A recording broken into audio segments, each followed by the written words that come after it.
La guerra entre México y Estados Unidos fue un conflicto armado entre ambas naciones que dejaría graves consecuencias para nuestro país, pero dejaría riqueza y grandeza a Estados Unidos, sin mencionar que gracias a esto, Estados Unidos se volvería una potencia continental. Pero ¿cómo fue que se desarrolló este conflicto y cuáles fueron sus causas y consecuencias? Quédate y averígualo, pero antes no olvides de suscribirte al canal y activar la campanita para que estés notificado del contenido que subo. Y sin nada más que decir, vamos al video.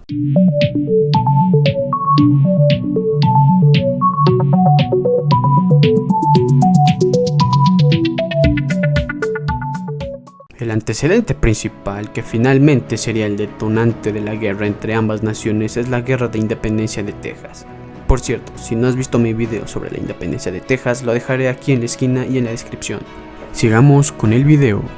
La Guerra de Independencia de Texas se inició con el levantamiento armado de colonos tejanos provenientes de Estados Unidos y con victorias de las armas mexicanas que sobrevinieron al asedio del Álamo. Sin embargo, la ambición y el exceso de confianza de Santa Anna le costaron la guerra a México, ya que los tejanos, al saber la debilidad de su rival, se reagruparon para así sorprender al ejército mexicano en la batalla de San Jacinto el 21 de abril de 1836. Santa Anna fue apresado en el enfrentamiento y se vio obligado a firmar el Tratado de Velasco, el cual reconocía la independencia del territorio de Texas.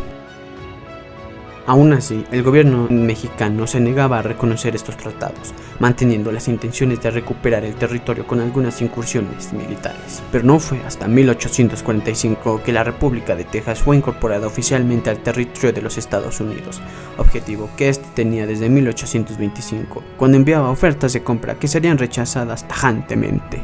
La relación entre ambos países se fragmentaba poco a poco. La anexión tejana solo fue un paso más para la guerra que no tardaría en llegar. Influenciados por la doctrina del destino manifiesto y con apetito expansionista, Estados Unidos no se conformaría solo con Texas, ya que poco tiempo después se interesó en adquirir los territorios de Nuevo México y Alta California. México una vez más se negaría a vender su patria a una nación, una decisión que dejaría al país entre la espada y la pared. En diciembre de 1845, James K. Polk, presidente de Estados Unidos en turno, con ardor belicista, movió la primera ficha y envió un contingente pequeño al mando del general Zachary Taylor al territorio que se extendía entre el Río Grande y el Río Nueces. Con órdenes presidenciales, Taylor arribaría a este lugar en marzo de 1846 y para finales de abril darían inicio a las primeras guerrillas entre las tropas de ambas naciones, y es entonces cuando James K. Polk solicitó una declaratoria de guerra al Congreso de su país, el cual la ratificaría el 13 de mayo de 1846. Es así como la guerra entre México y Estados Unidos había comenzado. Durante su historia hasta esa fecha, los Estados Unidos habían conseguido ampliar su territorio sin un solo disparo desde su guerra de independencia. La mayor parte de estos territorios se adquirieron gracias a pagos dados a las naciones dueñas de estas tierras. Se estimaba que la guerra duraría alrededor de 15 meses, pero la resistencia mexicana la alargó, además de que los generales estadounidenses no se esperaban el patriotismo de los mexicanos. La estrategia del vecino del norte era simple. Planeaba aprovecharse de que las fuerzas militares de México eran débiles y estaban divididas, decidiendo atacar por varios frentes a la débil República de México. Los estadounidenses lanzaron 3 ataques principales. Uno sería por la Alta California, llevado a cabo entre junio de 1846 y enero de 1847. El otro se daría por Nuevo México entre agosto de 1846 y febrero de 1847, y finalmente se daría la ruta de Texas que continuaba hacia la Ciudad de México, ataque que se daría entre mayo de 1846 a febrero de 1847. Los mexicanos, al ver que no podían repeler con eficacia los ataques de Estados Unidos, decidieron llamar de nuevo al exiliado general Antonio López de Santa Anna, quien se encontraba en Cuba. Esto con el fin de reorganizar a las tropas mexicanas e intentar vencer al enemigo. Los estadounidenses se apoyaron de 2 campañas navales, las cuales tomarían el puerto de la Alta California y más tarde el puerto de Veracruz, toma que abriría las puertas para el avance del ejército estadounidense hacia la Ciudad de México, el cual culminaría con la caída de la capital y la derrota final de la República de México. Los primeros combates entre ambas naciones se darían en los primeros días de mayo. Para ser más exactos, los combates iniciaron el 8 de mayo de 1846, cuando el regimiento del general Taylor se enfrentó al general mexicano Mariano Arista en la batalla de Palo Alto. En esta batalla ninguno de los contingentes sufrió muchas bajas. Las tropas mexicanas se retiraron del campo de batalla y la victoria fue para Estados Unidos, debido básicamente a que el despliegue de artillería fue más grande. Al día siguiente los ejércitos se enfrentaron de nuevo. Esta vez las fuerzas estadounidenses se impusieron a los mexicanos. Estos últimos sufrieron mayores bajas en la batalla de Resaca de La Palma. Taylor se lamentaba de 445 muertes, mientras que Arista se lamentaría de alrededor de 160 bajas. De esta manera, Taylor expulsó a los mexicanos del territorio en disputa entre México y Texas, tomando la ciudad de Matamoros para poder adentrarse en el territorio oficial de México y más tarde llamar a refuerzos. Para junio, los mexicanos debieron enfrentarse a otro problema además de los estadounidenses, ya que en la Alta California comenzó una rebelión contra el centralismo de la República. La rebelión californiana fue iniciada por John C. Fremont, topógrafo que habría adoptado la bandera con el oso y la estrella roja para el nuevo estado independiente. México estaba mal preparado para luchar y aunque retrasaron la pérdida del territorio, los estadounidenses ganaban victoria tras victoria. El Comodoro Sloat se encargó de tomar San Francisco y San Juan Bautista el 8 y 17 de julio respectivamente. Él proclamó lo siguiente: izaré la bandera de los Estados Unidos por toda California. En adelante, California será parte de los Estados Unidos. Proclamación que reveló las intenciones estadounidenses. El Comodoro Sloat fue sustituido por Stockton, quien ocupó San Diego el 29 de junio, San Pedro el 6 de agosto y Los Ángeles el 13 de agosto del año en curso. De igual manera, el 2 de agosto se iniciaría una campaña para la toma del territorio de Nuevo México dirigida por Stephen W. Kearny, coronel de dragones de Estados Unidos, que con un ejército de 1,700 hombres logró tomar Las Vegas, San Miguel y Santa Fe en una misma semana. En los territorios del norte, Alta California y Nuevo México, los comandantes mexicanos no lograron hacer nada más contra el ejército estadounidense, pero el patriotismo y valor de soldados y civiles dieron la resistencia final desesperada para intentar frenar el avance. En Alta California, las resistencias se organizaban en guerrillas hasta el 13 de enero de 1847, cuando finalmente fueron derrotadas. La resistencia de México aguantaría hasta el 3 de febrero. Zachary Taylor, por ser un militar que se había enfrentado a los mexicanos anteriormente, al frente de 6,000 hombres, se enfrentó al ejército regular de Santa Anna, ejército esta vez dirigido por Pedro Ampudia y Antonio Canales Rosillo en Monterrey durante el 21 y el 23 de septiembre de 1846, batalla que se produjo en un lugar propicio para la defensa de México, el cual tenía a su disposición 5,000 soldados.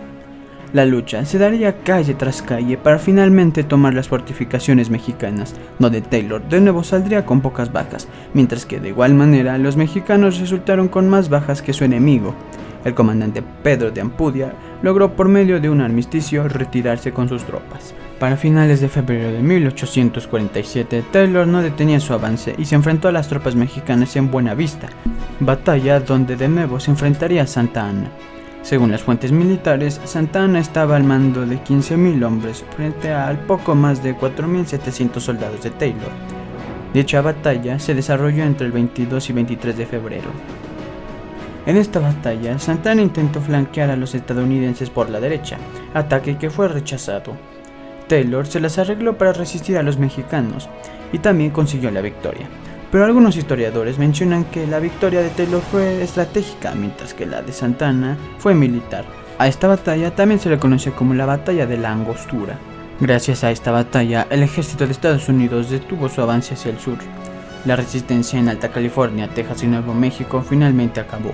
Mientras tanto, en vez de reforzar las tropas de Taylor, el presidente Polk abrió otro frente, el cual estaba bajo el mando del general Winfield Scott, quien en marzo de 1847 dirigiría un ejército que se transportaría por mar con parte del ejército de Taylor, con destino al puerto de Veracruz con el fin de entrar por el centro de México. Para marzo de 1847, la Armada tomó el puerto de Veracruz tras un cruento bombardeo donde morirían civiles inocentes a manos de los proyectiles provenientes de los barcos estadounidenses. Finalmente, Scott desembarcaría para poder avanzar hacia la Ciudad de México con ayuda de la Mexican Spy Company, o en español, la Compañía de Espías Mexicanos, la cual estaba organizada por mexicanos a favor de los estadounidenses, mexicanos que mostrarían el camino a la Ciudad de México a los invasores. Entre otras de sus acciones estaba el delatar las maniobras de generales y comandantes de México y sabotear a los ejércitos. mexicanos que sin duda eran verdaderos traidores a la patria. Para mediados de abril, Scott se enfrentaría al ejército de Santa Anna en la batalla de Cerro Gordo, en donde 8.500 soldados estadounidenses se enfrentaron a 12.000 soldados de México. Al igual que en la batalla de Buenavista o de la Angostura, a pesar de la superioridad numérica, los mexicanos fracasaron en su intento de rechazar la invasión y evitar que el enemigo saliera de las zonas de desembarco. En este punto de la guerra, Estados Unidos tenía complicaciones para avanzar por el territorio del país, ya que se presentaban guerrillas repartidas por toda la nación para intentar frenar a la invasión. El ejército de Scott se volvería a enfrentar al ejército de Santa Anna en la batalla de Churubusco entre el 19 y 20 de agosto. En este periodo de tiempo, los ataques estadounidenses a las tropas mexicanas hicieron que las últimas se desmoronaran. Su ataque frontal dejó acorralados a miles de soldados valientes. Entre estos destacan los valientes hombres del famoso batallón de San Patricio, un grupo de combatientes irlandeses que dieron la vida por México con la creencia de la libertad que les habría traído a América. Hombres que morirían como héroes para México pero traidores para Estados Unidos, ya que estos desertaron del ejército del último país mencionado por diversas causas. La caballería del invasor Scott persiguió a las tropas que corrían en huida casi hasta las entradas de la Ciudad de México. La guerra estaba por llegar a su fin, pero los estadounidenses tuvieron que lidiar con la fuerza de los mexicanos leales y patriotas al menos por 2 últimas veces, batallas que dejarían una marca en la historia de México para siempre por sus controversias, batallas que darían sepulcros de honor a las personas que lucharían en ellas. La batalla del Molino del Rey se dio el 8 de septiembre de 1847, enfrentamiento que dejaría notables bajas en ambos bandos e incluso 2 comandantes mexicanos muertos en combate. Estos comandantes serían Antonio de León y Lucas Valderas, batalla que lucharían los pelotones de Libertad, Unión, Querétaro y Mina. Finalmente, el 13 de septiembre de 1847, luego de 2 días de feroz e intenso bombardeo, los invasores asaltaron violentamente el castillo de Chapultepec con un ataque frontal. Al pie de la rampa sería destrozado el batallón activo de San Blas, donde también moriría su comandante en jefe, el coronel Felipe Santiago Xicoténcatl, al igual que la mayor parte de sus integrantes. El histórico y eterno enemigo de México finalmente avanzaba, pero desde lo alto del castillo dispararían los que serían conocidos como los últimos defensores de la soberanía nacional y de la patria, los cadetes del Colegio Militar, mejor conocidos como los Niños Héroes. El castillo de Chapultepec cayó en la defensa en la que participarían los conocidos Niños Héroes, junto con otros cadetes del plantel militar. Durante el asalto se aprisionó a los generales mexicanos Mariano Monterde, quien fuese el director del Colegio Militar, y Nicolás Bravo, héroe de la independencia mexicana. Antes de seguir con el video, te invito a que también veas el video de los Niños Héroes, claro, antes de que acabe este video, en el cual explico algunas de las razones por las cuales Juan Escutia no se aventó con la bandera de México como nos han contado toda nuestra vida. El video lo dejaré aquí y en la descripción de este video. Tampoco olvides dejar tu like. Sin nada más que decir, continuemos con el video. En su avance por la Ciudad de México, miles de civiles también patriotas tomaron las armas para defender a su país, pero sus intentos eran poco efectivos, pues el poder militar del enemigo era superior, y aunado a esto, el gobierno mexicano perdía el control del país. La caída de Chapultepec provocó la ocupación definitiva de la Ciudad de México por los estadounidenses y de nuevo una renuncia por parte de Santa Anna a la presidencia. Las guerrillas y batallas en la Ciudad de México representarían el último acto de patriotismo en uno de los capítulos más oscuros de la historia nacional. Finalmente, el 14 de septiembre de 1847, las tropas estadounidenses al mando del general Winfield Scott se apoderaron de la Ciudad de México. Este suceso significó la derrota militar y diplomática del gobierno mexicano y junto con ello el fin de los combates entre ambos bandos. Aquel día la bandera de las franjas y estrellas ondearía en Palacio Nacional. Las fuertes divisiones internas, junto con la pésima conducción militar, además de la ausencia de un mando político unificado e incluso mezquindades y egoísmo personal, le costaron a México la pérdida de más de la mitad de su territorio, además de dejarlo en bancarrota económica, política y militar, que tardaría décadas en recuperarse.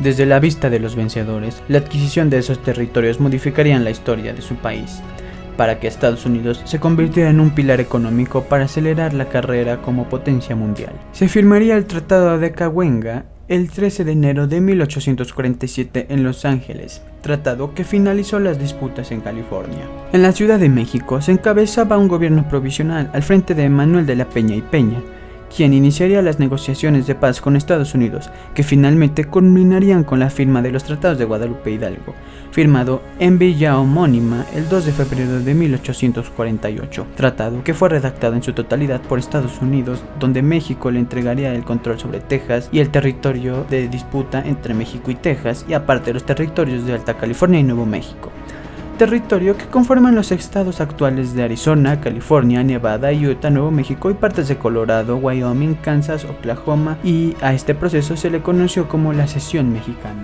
Para México significó la pérdida de 2.100.000 kilómetros cuadrados de tierra, que equivaldrían al 55% del territorio que se tenía entonces, y a cambio de esto, Estados Unidos le daría 3 pagos de $15.100.000 como gastos de guerra. Algunos representantes de los diferentes departamentos de gobierno de Estados Unidos se opondrían a la guerra. Entre ellos destacarían John Quincy Adams, representante de la Cámara de Massachusetts, el ex esclavo Frederick Douglass, y el representante de Ohio en la Cámara, Joshua Giddings, quien diría lo siguiente: en el asesinato de mexicanos en su propia tierra o el de robarle su tierra, no puedo formar parte ni hoy ni mañana. La culpa de estos crímenes restarán en otros. No participaré en esto. Además de que un controversial personaje de la historia de Estados Unidos se opondría también a la guerra. Abraham Lincoln, a sus 30 años, se opuso a la guerra, aunque esto le costaría una reelección en alguna parte de su carrera política. Un suceso que sería algo importante al fin de la guerra sería que, a la firma de los tratados, se dio la batalla de Santa Cruz de Rosales entre las tropas de Estados Unidos en México, entre el general Sterling Price y el comandante mexicano Ángel Trías. Así que, aunque ya se habrían firmado los tratados, estos entraron en combate. Durante la guerra se estima que murieron 13.283 soldados de Estados Unidos, aunque solo 1.733 de ellos fueran en combate. El resto desapareció o murió por la calidad de vida gracias a las enfermedades, y por parte de México morirían 25.000 soldados. Solo 16.000 de ellos caerían en combate, por enfermedad o por otra causa. Pero lo intrigante es que se desconoce la causa de muerte de entre el 30 y el 40% del resto de los soldados que fallecieron en la guerra. Por hoy hemos acabado. Esta es una historia que debe de ser recordada como el acto más valiente que tuvieron los mexicanos por defender la patria, pero debe de ser recordado como aquella vez en la que Estados Unidos se vería a los ojos del mundo como lo que sería dentro de un siglo más tarde, una nación que invadiría y asesinaría para conseguir sus objetivos sin importar el costo. Hasta aquí el video de hoy, espero que te haya gustado, agradecería mucho que dejaras tu like, y si es la primera vez que miras mi canal o uno de mis videos, te agradecería que te suscribieras, ya que estarías ayudando mucho al canal, y si ya estás suscrito, comparte para que más gente se entere de los acontecimientos de esta triste pero a la vez inspiradora historia. Y sin nada más que decir, hasta la próxima.